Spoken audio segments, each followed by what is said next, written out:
Just one word of clarification. I do 100 burpees in 10 minutes, less than 10 minutes. Takes me about 3 seconds with for one burpee. And then, of course, I need some rest time. I cannot do 100 in a row, which is unbelievable. So, thanks for attending. And this is an interesting topic. It's my understanding we have about 60 minutes, actually exactly 60 minutes, to tackle the topic. And we want to make sure we have room for questions. So let's get right into it. As you know, most of the acquisitions don't meet expectations. And the fastest way to destroy shareholder value or mess up a good company is to make a large acquisition which does not meet expectations, which fails. And there are plenty of examples in the history. So as a board, of course, it's our responsibility to do everything we can to prevent this from happening, to make sure that acquisitions are successful, that they don't destroy shareholder value. Now, how do we do this? I think there are 2 questions we have to ask ourselves as a board member. First, to what extent, how much do we want to get involved in acquisitions?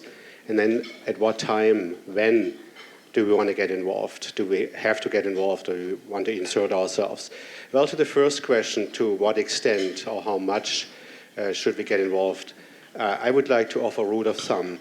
My rule of thumb is the larger or the more material the deal is to the company and or the less experienced management is, the more the board should get involved.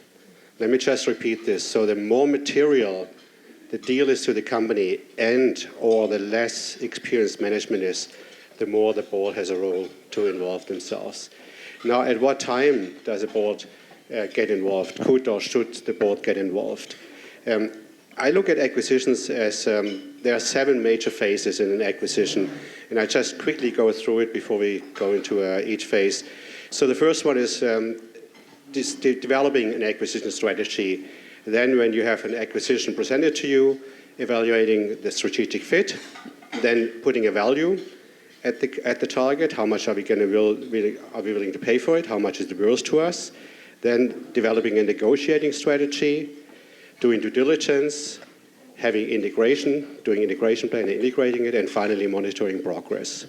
So with that, we would like to talk about all 7 phases, and the first one would be strategy development. And let me just tell you, when I became CEO, we decided we want to be more acquisitive. We felt acquisitions is a strategy, a growth strategy, which we have not taken advantage of in the past. So the first thing I did, I appointed a vice president of corporate development and said, okay, Dan, go talk to the business leaders and make acquisitions. So he went to the first business leader and said, Matt, what do you want to buy?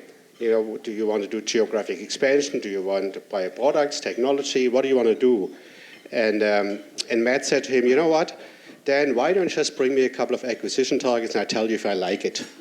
Well, that's probably one way to do it, but I don't think that's the best way. So Kim, in your experience, is there a better way to do it? And what's the board's role? Yes, well, thank you, Frank. And I'll do a quick intro by process of elimination. I'm the woman on the screen there, Kim Lubel. And I have been involved in acquisitions probably since I was a kid. I'm one of 4 kids and shared a room with my older sister. And I negotiated an easement for her to the front door of our bedroom. And I got to the window through our easement. We drew a line through the carpet. And that negotiation skills from my childhood followed me through law school. My first job out of school was with a firm that did an awful lot of acquisition work for a wealthy family here in Texas. Moved to Valero thinking I would be in a sleepier position and get to see my kids more often.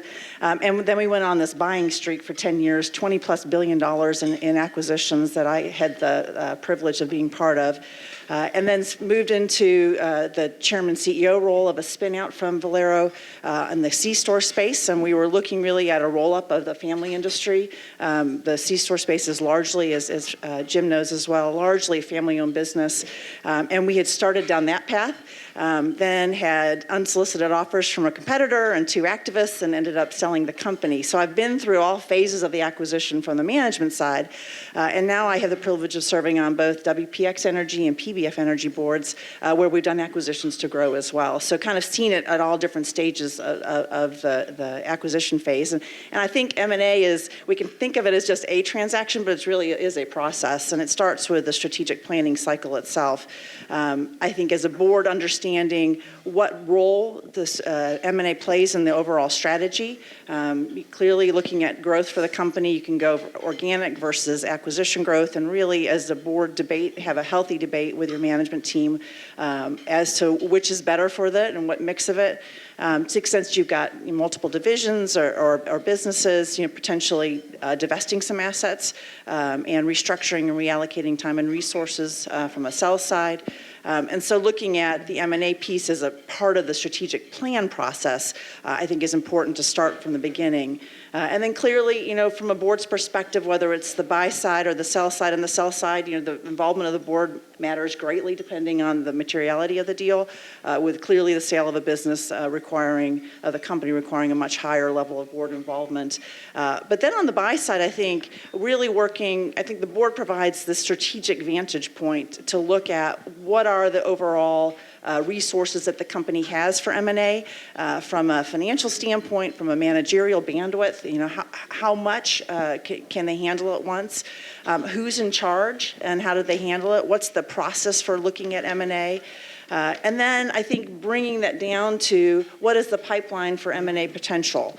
One of the boards I sit on, we periodically and almost at every meeting look at the pipeline and then dive down into 1 or 2 opportunities to look at and have a conversation in the boardroom about, is this something we want to look at or why we don't want to look at it. And I think that why we don't want to look at it is almost more important than why we do want to look at it. To Frank's point, that bad M&A can be really bad for a company.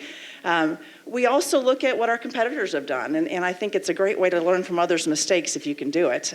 So reviewing competitor transactions that went well or didn't go well, and having that conversation in the boardroom as to why.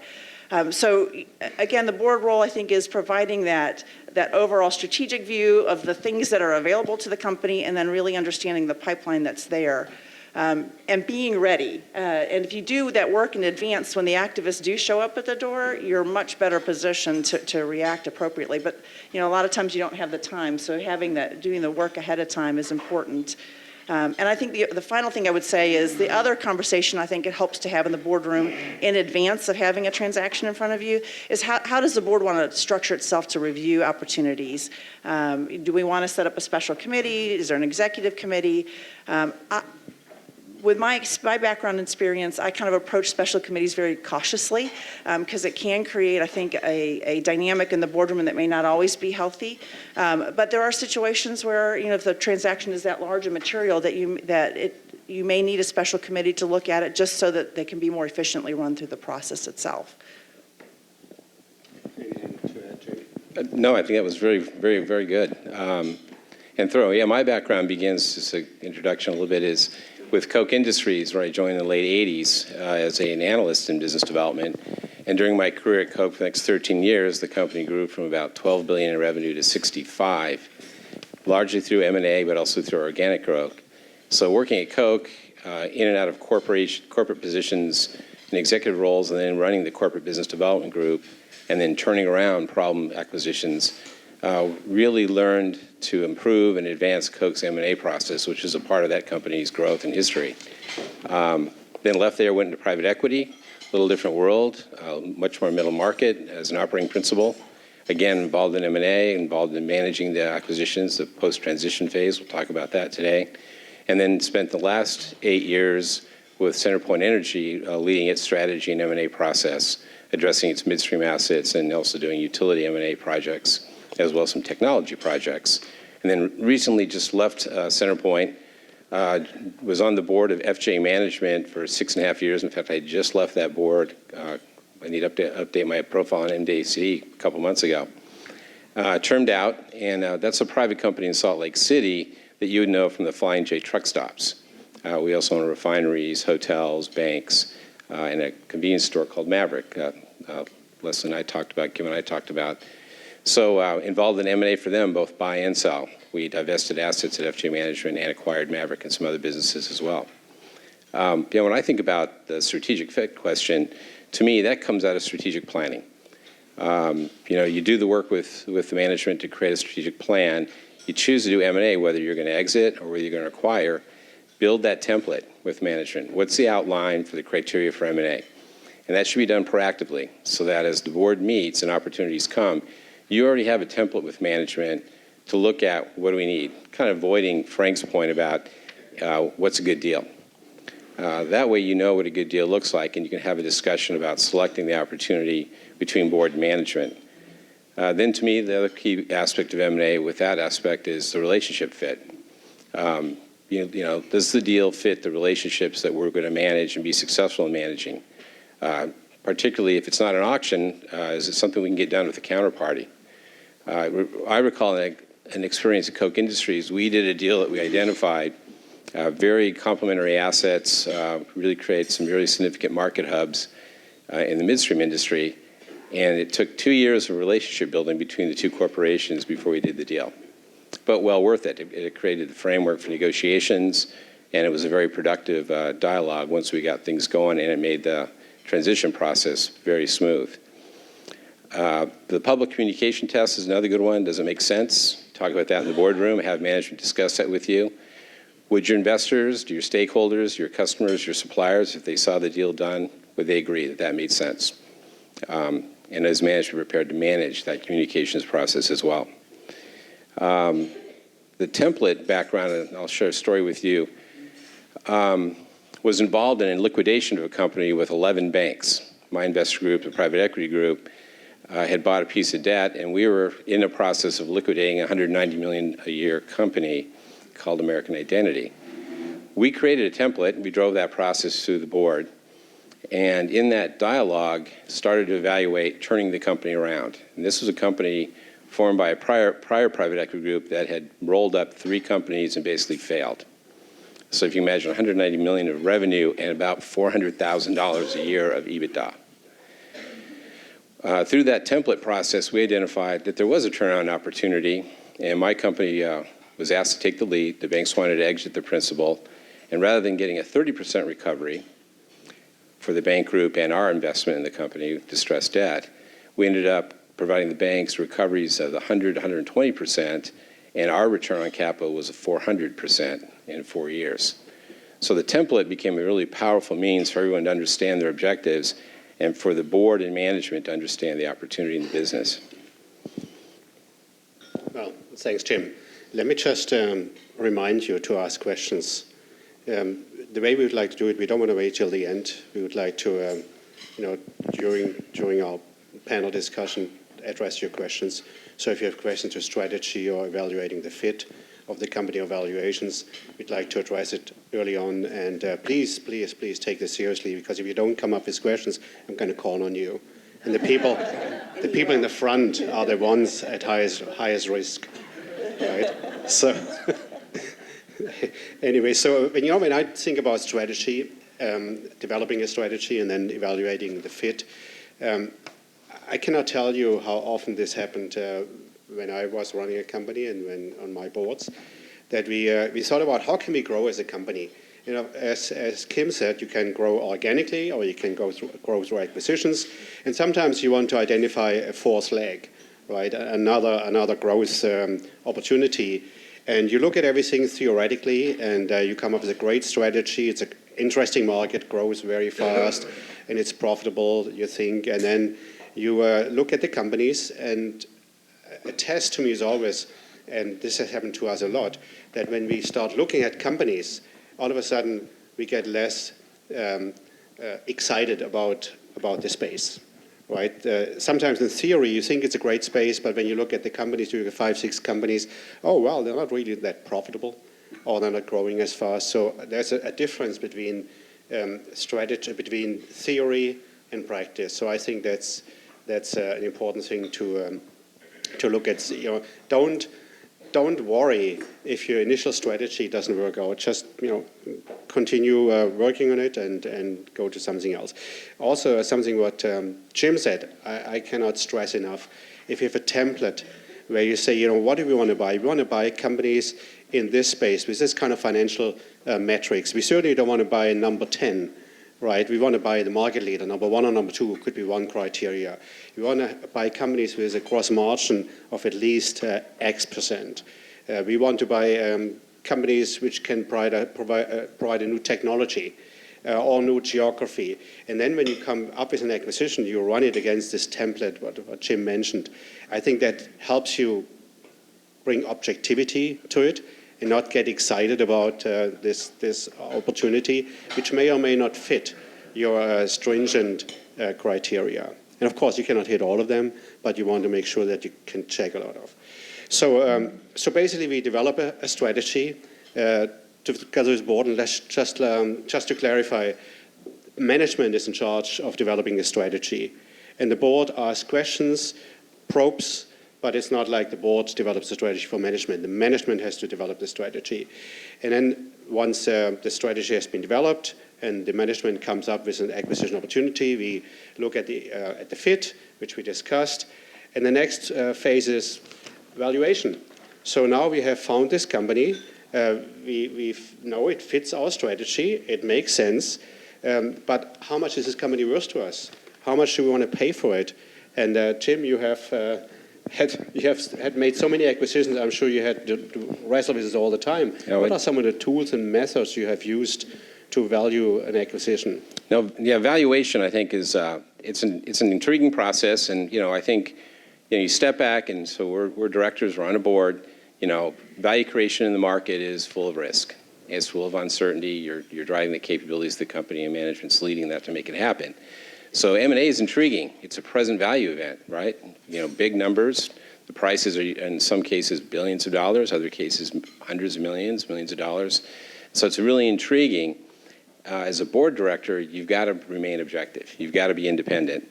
Whether it's a smaller company and may not have enough staff to really run an M&A process, or a larger corporation that has a specific corporate M&A process that gives you some independence in the process from a business unit. But still, as a director, you've got to be independent. The valuation process is part of a risk management process. And as a director, you've got to make sure that happens, under a process of fair value. If you're a seller, did you get adequate value for what was the opportunity being sold? As a buyer, is there margin of safety in what's happening? In terms of the methods, the two things that I think when I think about valuation is I think about value profile. And in the context of my training at Koch Industries, we call that the bet, and we call it price. And a lot of the methodology is going into framing the value profile.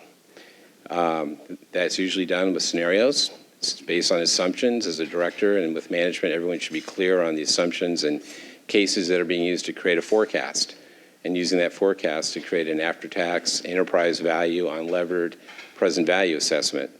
Usually 3 cases. And I'll share with you a method I've seen in a couple places. So you have all this math, you're doing a lot of work, financial work with advisors or otherwise. And what I found to be very effective is you get the numbers, you put them down. And actually, I was on a board where the chairman expected this from the management team or the business team. Draw the probability profile of that range of outcomes. Because there's so many variables, you can't do Monte Carlo. But what they were trying to do is get the subjective knowledge in that project team to draw the distribution of they thought that the high, expected, and low case represented. And that creates a conversation between management and the board about what's really driving the value creation and what's the value profile look like. And then from that, once there's an agreement and alignment on that, then we'll talk price. How do we want to price that value profile? How do you want to price the bet? What are some of the common mistakes that you see? I'd say 1 or 2 are you're using different assumptions in your M&A assessment than you used in your base plan for the year, your strategic planning process. Make sure they're consistent. The assumptions that you're using for modeling should be clear before you find an opportunity. We know the kind of modeling we're going to do. We have to tweak some things, but we know what we're looking at. reference history. Try to pull as much history as you can on the target. Or if you're a seller, obviously make sure that what you're selling, history makes sense, even if you're presenting a hockey stick. And that's sometimes one of the challenges. If you're buying something with a hockey stick, understand the value of the core business and then understand the value of the strategies that you're either imputing to that business or you think you're selling. The buyer and seller may not get together on that. Another one is what's going to be the response by the supply chain that you're involved in, customers, suppliers, regulatory. Can you manage that? Hard to put a number on that, but maybe that's something in your cases. Have your advisors help you. That's what they're there for. They spend a lot of time doing this. They can bring a capability that's valuable. The other thing is being optimistic about how fast things can happen. And I think as we look at M&A, especially if you're a buyer, it's a change management process. If you acquire a company, kind of back to Frank's point about, we're talking about material transactions. If you're a seller, there's also a change process. Because you sell a material transaction, it's going to change your company too. So managing that change also means you're managing the uncertainty in the deal. Those are some things I've seen in valuation. Anything for your point, Kim? Yeah, and I think Jim's point of value and price are two different things, and make sure you understand what both of those are, and going through it. I think, from a board standpoint, looking at the things that make deals go wrong, number one is paying too much. And so really testing those assumptions, to Jim's point, making sure that the assumptions in what management's presenting to you from a deal standpoint are the same assumptions they use in their 5-year plan and in their base plan as well, and that they make sense. So pressure test those along the way. Yeah, I cannot agree more. I think that's the number one responsibility the board has, besides all the other things we talked about earlier, testing the assumptions. And when I was integration manager for a deal between Amazon Electric and Robert Bosch, it was basically Skill Power Tools and Bosch Power Tools. We merged it. We had to present to Chuck Knight, who was a greater-than-life CEO. I think he had 36 years of, not sure. He had many, many years of increasing earnings per share.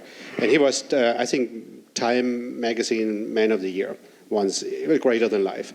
And he had a very simple test. He would say, when you presented, let's say the company is going to grow 5% over the next couple of years, he would say, show me what this company has done over the last 10 years.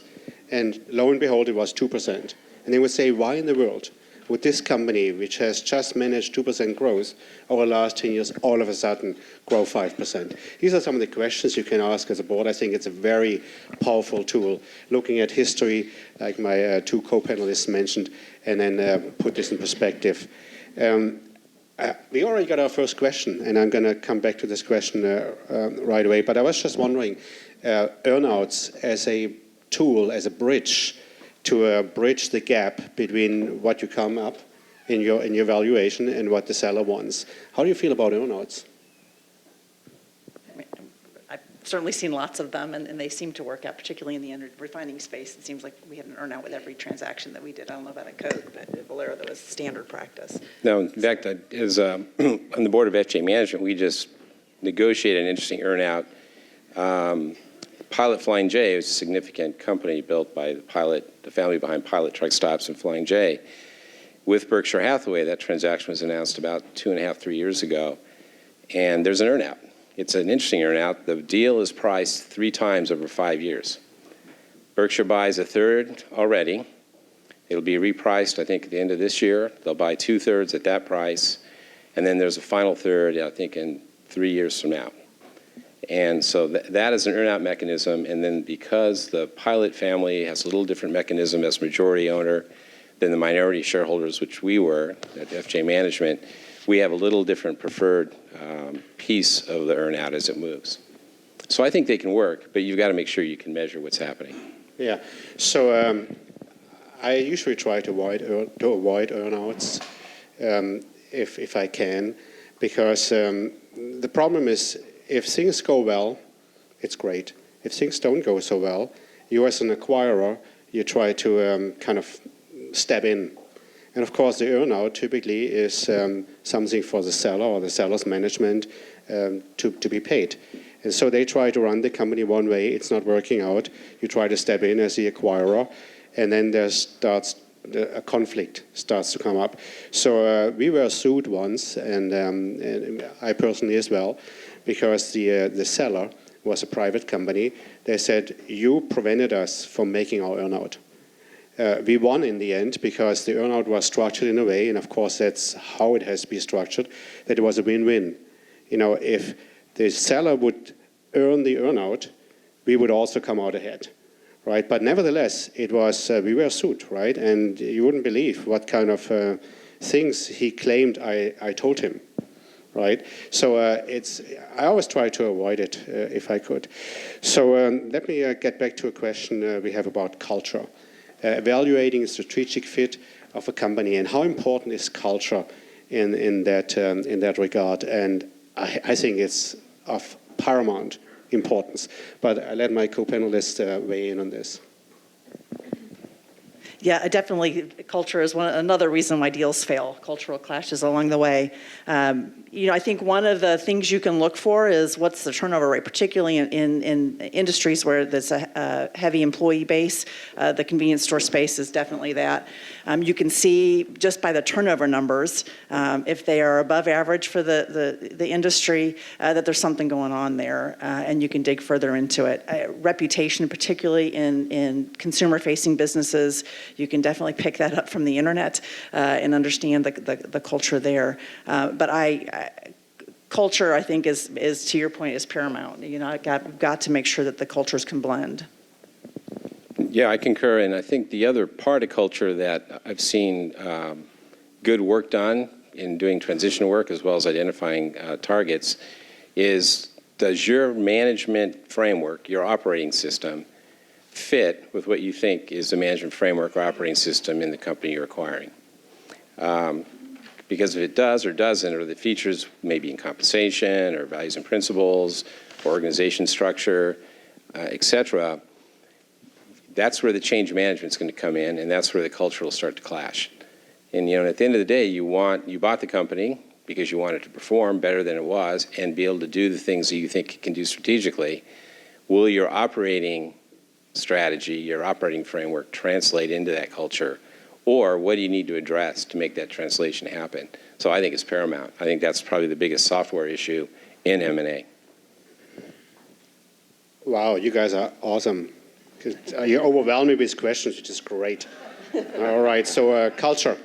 I was told you love war stories, so let me tell you a war story. So we were trying to buy a company in China many, many years ago. So we did due diligence, and they were very forthcoming. They were actually, overly forthcoming. They said, you know what, we have 3 books. We have 1 book where we hit the plan numbers for the government. Then we have 1 book where we don't make money, that's for the tax authorities. And we have another one with the real numbers where we make money. And they told us, and we are not the only company who does this, they said. So we said, well, that's no problem, we can deal with it, because we want to make sure that we shield ourselves against tax liability, and we're only going to have 1 book going forward. All right, and then we have this co-ed dormitories, and once in a while we have jealousies going on and knife fights, and we just want you to be aware of it.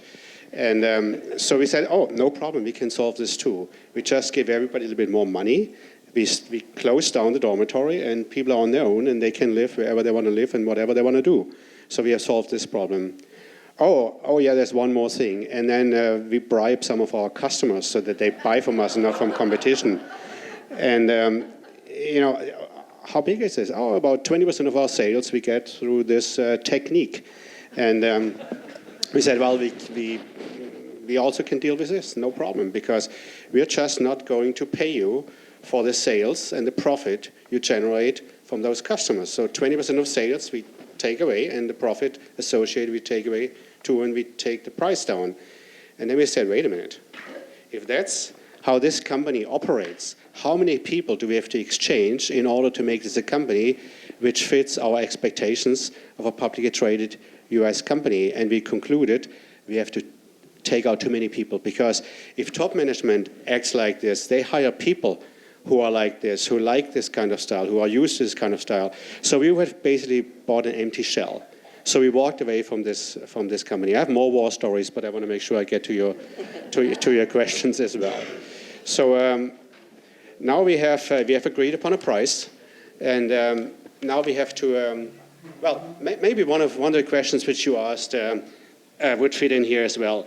What do you do when there's a disagreement between board and management on how much we should pay for this company? What do you do as a board? Jim's going to dump that one on me. Clearly, you got to wrestle it out. The management can't go forward if they don't get board approval. I mean, unless it's a small enough deal that doesn't fit the board level for approval reasons. So you're going to have to wrestle it out or just not pursue it. I agree. That's the independence you have to provide. It has to be that way. So as a board, as a CEO, I have been in this position.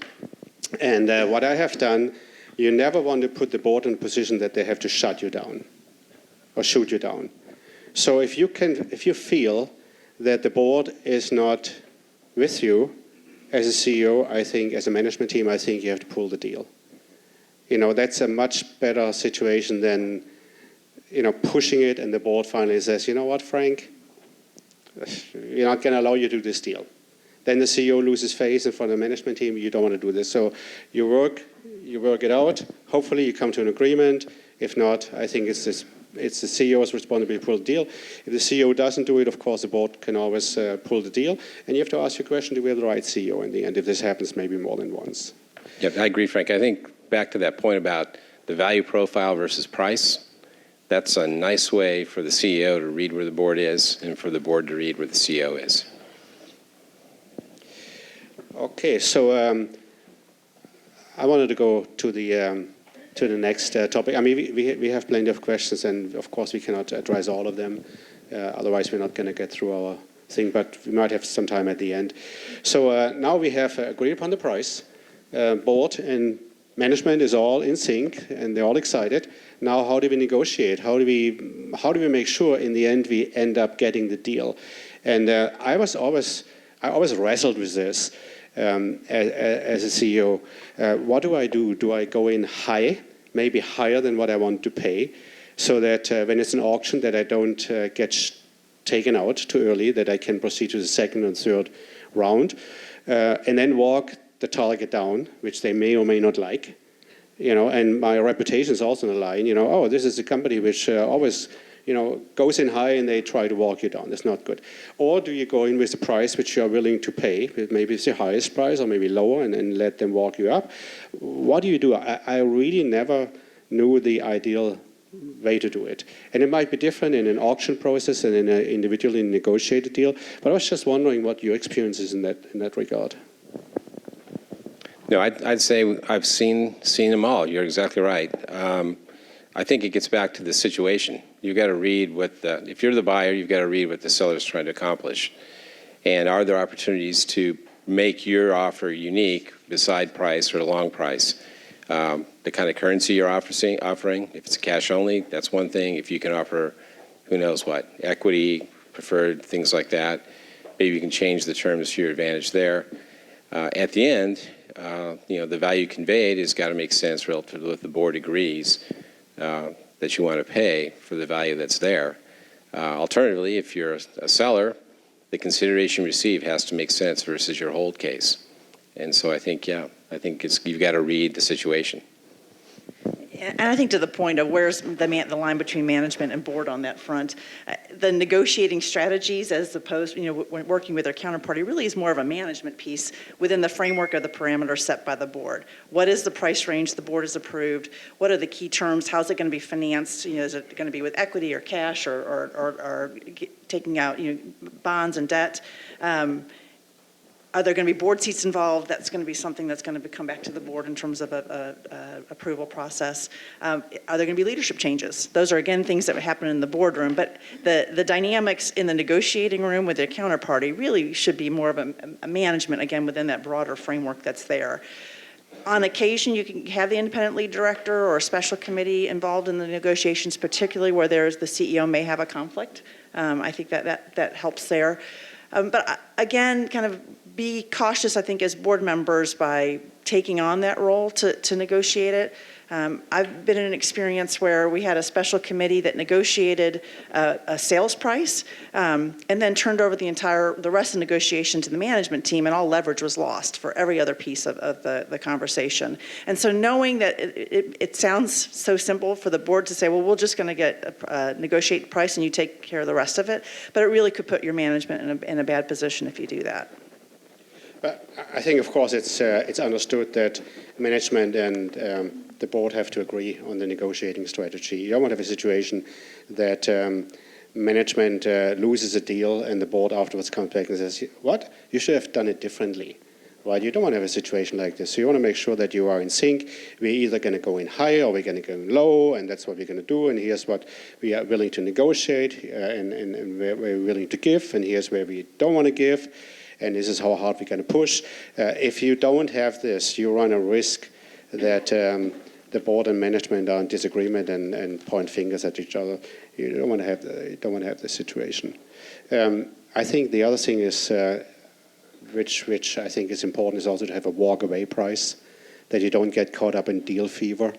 You know, management sometimes they fall so much in love with the target, and especially when they learn more about it, they get more and more enchanted with the deal.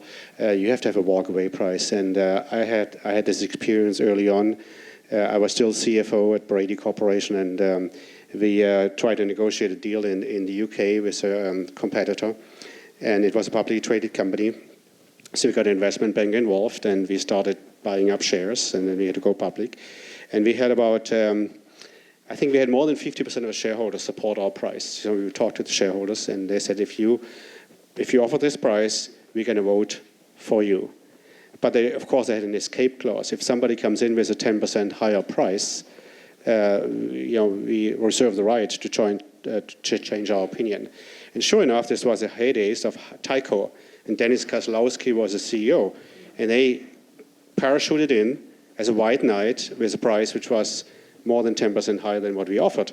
And we took one day, and then we announced that we're going to pull out. We could not figure out how to make this accretive in the first year. EPS accretive, and Tyco said they can make it accretive in the first quarter. I don't know how they did it, but anyway, so that's important, I think, of a walk-away price.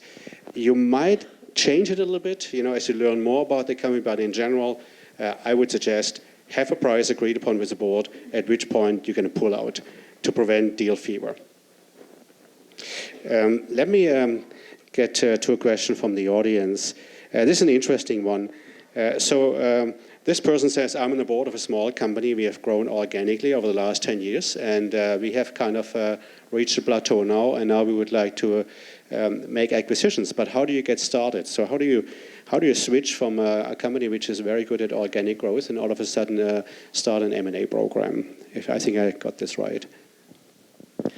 I mean, I think it's kind of the earlier comments, it's really part of the strategic planning process itself. Understand the framework that M&A can play for the growth, look at the pipeline of what's out there, see what your competitors are doing, really in the boardroom have a broad understanding of what the landscape looks like for M&A opportunities, and then have the conversation around pros and cons for the growth there and how does it compare to the acquisition growth and what is the managerial bandwidth for doing it and those sorts of things. Yeah, I think if you're going to try to do something different in your strategy, so like we said before, build that template, build that outline to give you a place to start for your origination activities, and then build the capability in your firm so you can do the work. Either, I'll call it a new staff or an organization, maybe in the CFO organization, and or advisors, because you may not want to staff that capacity yet, but start to find some advisors that can get you started. So that as you identify a target, you can bring a process together that gives you the right sort of discipline and oversight and fair value process so that the deal you do is the deal you want. This question is near and dear to my heart because that's exactly the position I found myself in when I took over as CEO. We did maybe 1 or 2 acquisitions, 3, 4, 5 million a year, and the company was about $500 million. Didn't move the needle. And we concluded as a management team we would like to, launch into a more aggressive M&A strategy. So here's what we did. We had the management team. First of all, I asked the team, I want to take the company from 500 million to $1 billion in 5 years. Are you with me? I was terrified that they might say, are you crazy? What are you smoking, right? But they were all supportive, right? And so it was clear we could not get there without M&A because our markets were only growing GDP. And we had a relatively good market share already. So we said, how about M&A? So first thing we said, who are we? What businesses are we in? And what businesses are we in we don't want to be in? We kind of looked at the growth trajectory, at the competitive situation. First, you have to ask yourself, who are we and who do we want to be? And once you have this, then you say, all right, based on this, how can acquisitions play a role? And I give you one example, and we had several other avenues as well. We said we want to be number 1 or number 2 in all our businesses. Why? Because number 1 or 2 is the one who can hire the best employees. Everybody wants to work for number 1 or 2. Number 1 or 2 spends probably more on R&D than the others have sales. And number 1 or 2 makes more money. You show me any company who is number 1 or number 2, guess what? They make a ton of money, right? Microsoft, Apple, and you have them. And and then we said, okay, we want to be number 1 or number 2 in all our markets. And so we charged the management team to go out. Let's say, are you number 1 in France? No, we are number 3. Is there anybody you can buy to become number 1? Are there any technological gaps which we can fill through acquisitions? Are any product gaps? How about market share and so forth? So that's how we started. So maybe that's helpful. Let me move on to the next topic. So now we have agreed on the negotiating strategy with between management and board, and we have floated our price to the seller. And the seller says, maybe am I out of battery? Yeah. I'm out of battery. I'm out of power. Never happens to me. I'm out of power. Okay, so don't let this ever happen to you. All right. So we have floated the price, and the seller says, it's great, and we grant you exclusivity. You can look under the covers. Now we have to do due diligence. And when you do due diligence, there is a way to do it right, or to do it wrong. There's many areas you can look into. And so, Kim, in your experience, what are some of the best practices in due diligence? What do you look at in due diligence? Who should do due diligence? Is it the board? Is it management? Is it outside advisors? Is it financial experts? Is it consultants? How do you do this? Well, I think similar to negotiations, the board is not doing the due diligence on the front end. Its role really is to oversee the due diligence plans, test the assumption that management has put together, understand the process that they approach with due diligence, and ask the questions. What are the red flags you're seeing? What are you worried about? What's their compliance record? Is there a litigation record? Are there cultural issues? Really be the ones that ask the questions in the room. I think, with my general counsel background, I probably ask more questions around litigation and things like that because I've had those come back to bite me. I think from a board perspective, leaning into your experiences, and we've probably all had those, head knocker groan moments of, gosh, I wish I'd caught that, so that your management team doesn't have to make the same mistakes again. When I was GC at Valero, we did a very large public company acquisition, went through all of their litigation disclosures in the SEC filings, read every one of their audit letters from their law firms that were global law firms, all said no problems. We talked to their general counsel, no problems, and we closed the deal. And then 3 weeks later, a case out of Chicago that had been dormant for 10 years went to trial. $120 million verdict 3 weeks later after closing. It was like, everyone looked at me like, Kim, how did you miss this? And I went back and I said, this audit letter said there's no problem, but then it's really understand the intricacies of what those words mean. I can assure you the boards on which I serve, the management teams won't have to live through that one, because I did. And I think that's where your experience can really help management teams avoid some of the problems. So again, the diligence is something that the management team is going to actually be doing the labor on, but the board's role is to test the assumptions and really help frame the questions and make sure that they're thinking about the things that you've lived through, and so that they don't have to repeat those. Yeah, agreed. I think one of the challenges with due diligence is you usually are time constrained. So, the board, you've got to sit down with management as much as you can to be proactive and understand with them where are they going to focus their attention. And is the board in agreement that that's where the opportunity, the value creation, the risks and uncertainties lie, so that as you move through that process, it's confirming what you think is the opportunities profile. If you're a seller, certainly you've got to disclose and do the right things in terms of making that process work. But for a buyer, this is sort of the risk management part of coming together, your last look before you really got to make that final price. And an experience I had, because I was pulled in to fix the problem, contingent liabilities is something in due diligence that I find a lot of people miss.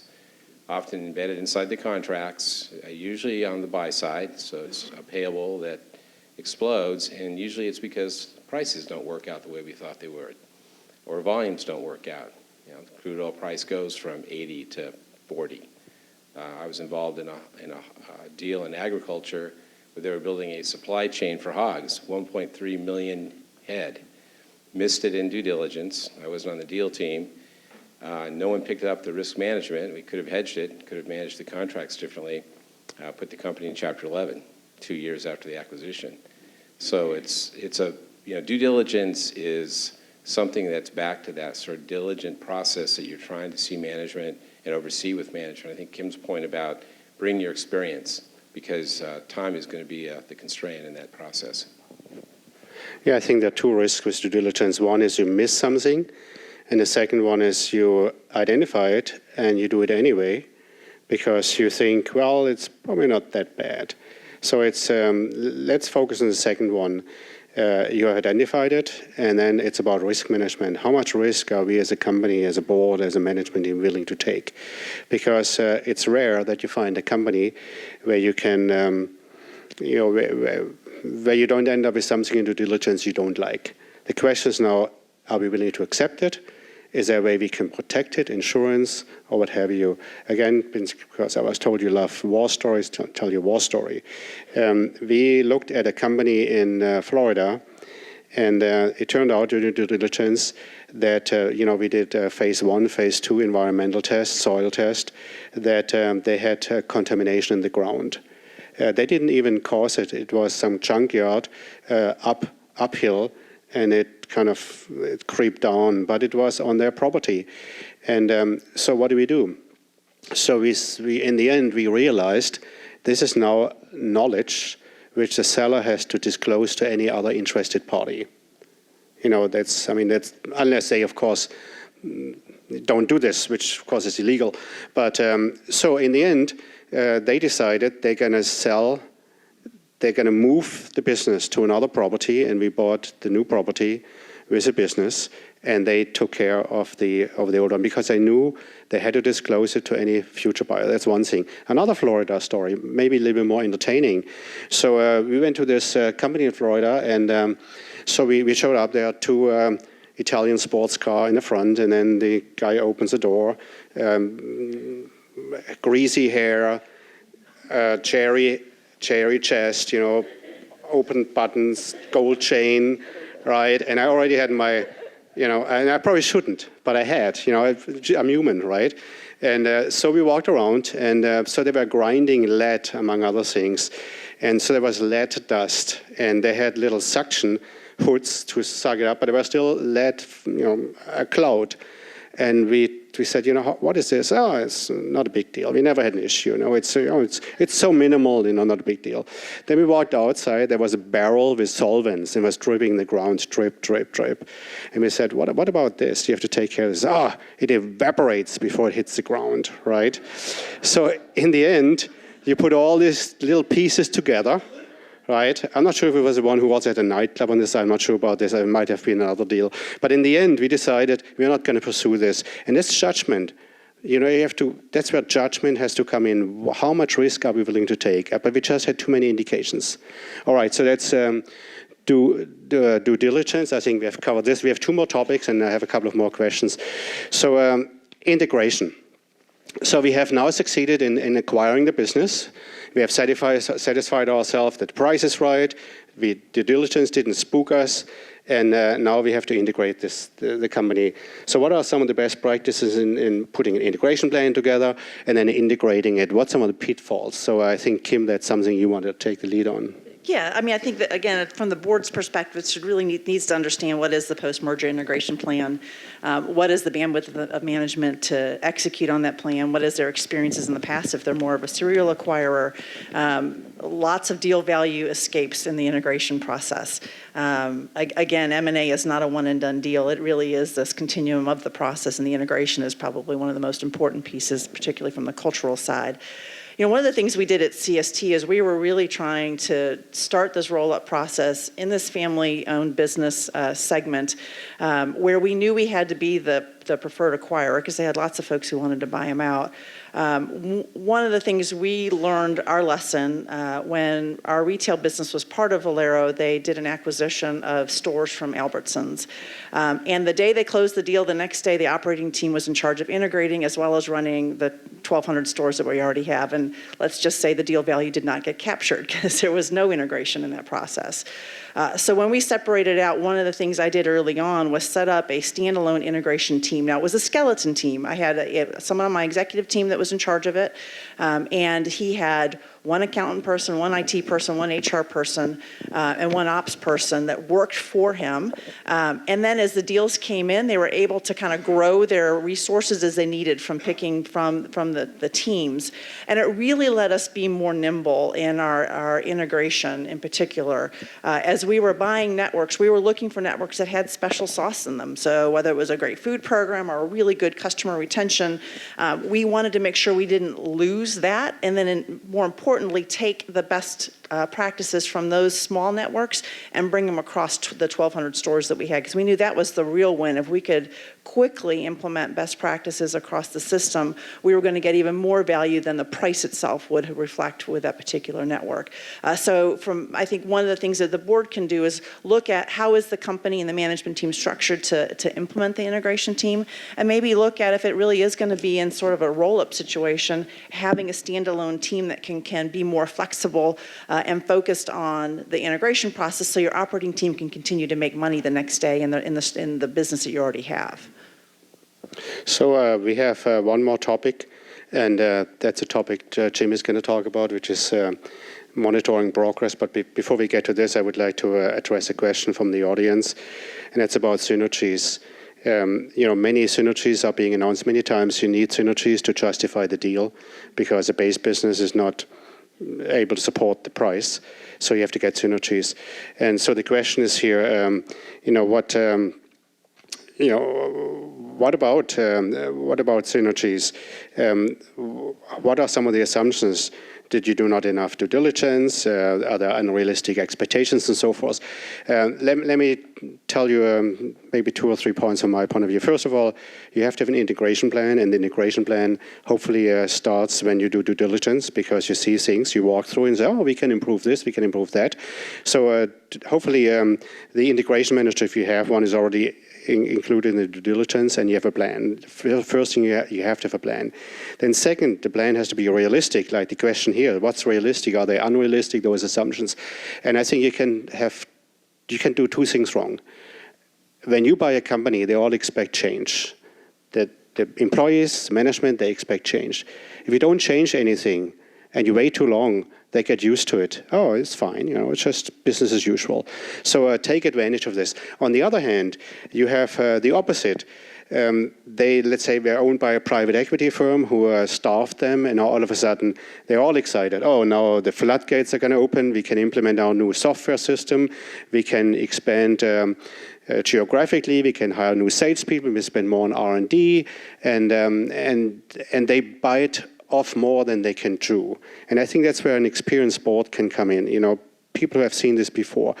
I have seen this, that they were so excited about, and of course you want them to be excited as the acquirer. They were so excited that at the end they did too much and they destroyed a lot of value. I always, if you have an integration manager, I always feel the integration manager is like a gatekeeper. I call it the new baby syndrome. An acquisition is very sexy and it's like a new baby. Everybody wants to come and see it. And so many people come and see it that in the end, management cannot do their business. And the other thing, before I hand it over to Jim, is don't forget about the base business.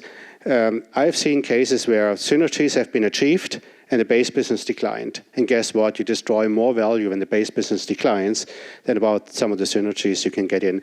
So monitoring progress. We have about 3.5 minutes left. Jim, take it home. I'll bring it home, hopefully, with time to spare. So monitoring progress. So what are you going to monitor? Again, you've just gone through this robust M&A process, and the things you want to monitor should be coming out of that process and being captured by management with the board. So, when this transaction is closed, one of the things you should be asking management to do, put together the outline that we're going to review quarterly to see how this thing's progressing. Other features that you may want to have are, I think I agree with Frank's point.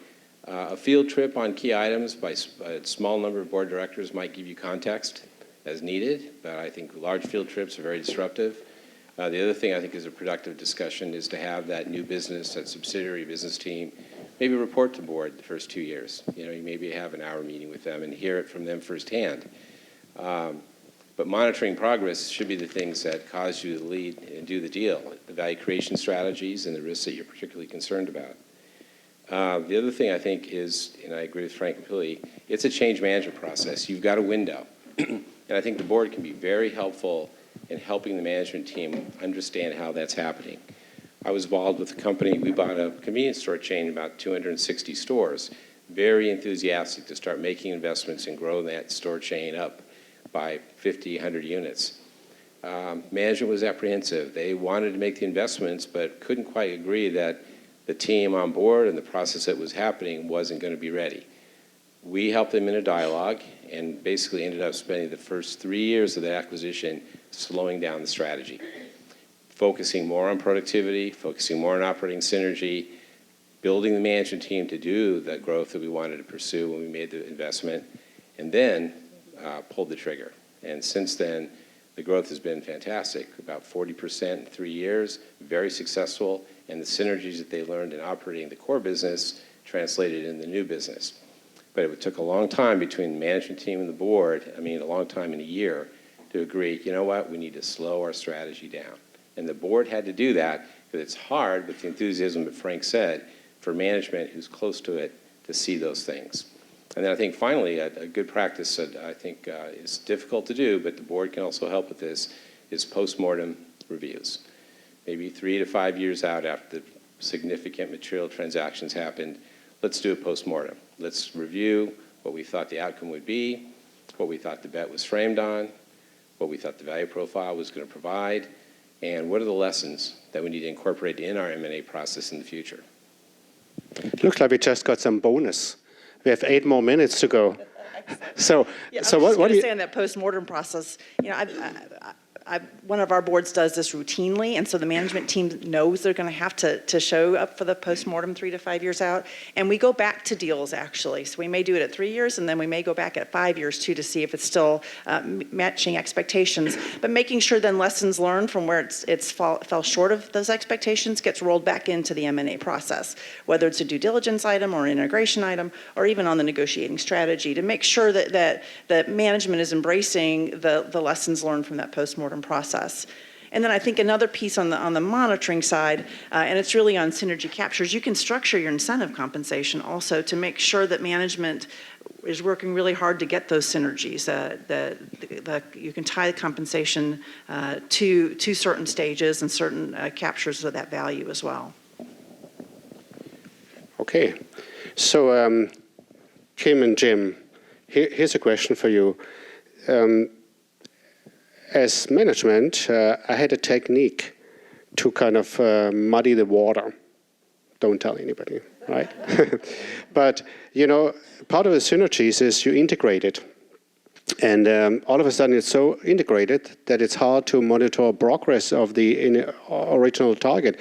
And I don't want to get you the wrong impression, I muddy the water, but you muddy the water by integrating. And how do you then measure progress? That's a difficult question. That's why I asked the two of you. I mean, with every acquisition, the management team's going to show you what they think they're going to achieve, and they need to be able to measure that. And so if you have a management team that's purposely muddying the waters, you've got some other issues that you need to address as well. Yeah, I mean, you're monitoring things that are quantitative as well as qualitative. So I think if you've muddied the water, which may make sense operationally, strategically, are we seeing the results that we expect in market share, customer, cost, overall? If we're not, then we've muddied the water, maybe we've moved our numbers around, but you're not achieving the strategic vision that you were pursuing. Yes, and just to make sure I didn't intentionally muddy the water, right? Even so, it's how it came across. But I mean, it gets harder and harder the more you integrate. So here's a question from the audience. We still have 6 minutes left. ESG, how important is the history of ESG in the targets? You buy a company, and how do you look at ESG because it becomes more and more important? You know, Larry Fink just issued his new letter every year, and then Satya Nadella made a similar comment at Davos. So how important is ESG in that regard for a company you acquire? I mean, I think it's obviously of growing importance, particularly in Europe. That is a singular focus there almost. And I think it's coming to the U.S. as well. So understanding the background of the company, you know, we talked about culture. That's already a big piece of your M&A process, and culture is a big piece of the S and the E, S and G in particular. But also lets you know what the culture of the company is from a compliance standpoint. You can look at their environmental record. You know, both Jim and I coming out of the refining space, environmental records. You don't have to look very far to find out whether the company's compliant or not. State records are pretty easy to get. So understanding what their environmental record is and their track record in particular, and how they've handled other issues, because it is a space that you're just going to have issues, and you have to, if you've got a management team that's above board and looking at it as well. So if you're looking in the acquisition space, I think really understanding the environmental record and the cultural fit, the cultural record and the HR record for your acquired company is going to be important. Yeah, I think we'll call it here in the West or in the Occidental world, I think ESG is progressing and probably naturally in a manner that sort of fits what, I'll call it the investment community or investors are pursuing. But as we look at international opportunities, and I'll say whether they're South or East and West, those ESG challenges are going to be challenging.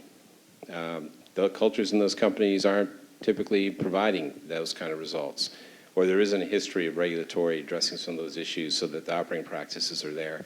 And so I think that, again, heightens your due diligence activities, heightens your change management activities, maybe makes you consider some other structural issues if you, in fact, can do the deal so that you can manage the transaction relative to those ESG goals long term. Yeah, I think it has always been a focus. I talked earlier about this Chinese acquisition. How did they treat their employees? Talked about the Florida company. How do you treat the environment with this solvents dripping in the ground and the lead fumes? So, I mean, you always look at it, but it's certainly, there's a heightened sense. Investors are even more interested, so you certainly want to put more focus on it. And let me just address another topic which has been more come in focus after the business roundtable. That's the whole stakeholder value creation, not just the shareholder, but employees, customers, suppliers, community, and so forth. How does this impact acquisitions you might take a look at? Well, having been in acquisitions where the stakeholders ended up owning the company in terms of bankruptcy, some of the things that you want to make sure happens, because the stakeholders do matter, is that the deal works for everybody. Typically the company you acquire has terms from suppliers, those types of things. You want to make sure that those things are kept, besides the customer relationships. Certainly the employees are going to be key. That's what you bought. You bought that talent, you bought that culture. I think back to Kim's point, look at all the features of your management system. Is it the compensation process? Is it the vision of the corporation? What are the principles you're expecting people to work under? Are those things being addressed, and are you taking advantage of that change process to move that organization to where you want it to be? So yeah, it has to work for the stakeholders or you won't be favorable with what you ended up with. And I would just add, again, going back to M&A is a process, not a one and done. And part of your outset when you put your strategic plan together is looking at all the stakeholders involved in the business. Obviously, shareholders and shareholder value and improving shareholder value is key. But looking at the broader set of stakeholders as you put together your strategic plan, I think will help you get to that outcome as well.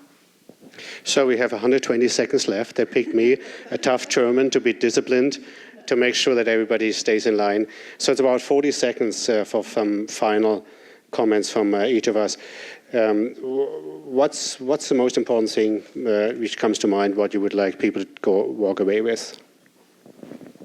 I would say, remember your oversight role, your independence, and make sure that board and management understand the value creation bet relative to the price that you're making. And I would say make sure you understand how the particular acquisition fits into the overall strategy and pressure test that against the things that make deals fail. Paying too much, cultural fit, poor integration, contingent liabilities, to Jim's point. Understand that picture as you're evaluating the transaction. Yeah, to me it's culture. Assuming everything else is fine, if culture is not right, deals fall apart. And there are plenty of examples in the past. So please make sure as a board you ask questions about the culture, not just look at the financials and is there integration plan and due diligence and so on. What do you do to assess the culture of the company? So with 40 seconds to spare, I hand it over to Barbara.